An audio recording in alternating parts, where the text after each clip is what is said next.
442 proxectos presentados e soamente 54 chegaron á final. Os premios Martín Kodax da Música volven a Pontevedra por sexto ano e o fan para darlle visibilidade aos diferentes estilos musicais de Galicia.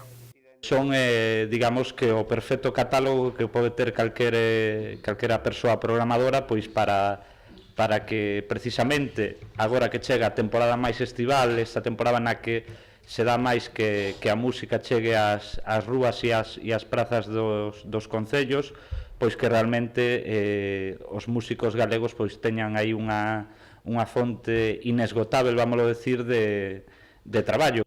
Os finalistas optarán ao 18 galardóns repartidos entre as categorías de músicos, salas de concertos e festivais. O premio honorífico deste ano será para o saxofonista Carlos Barruso.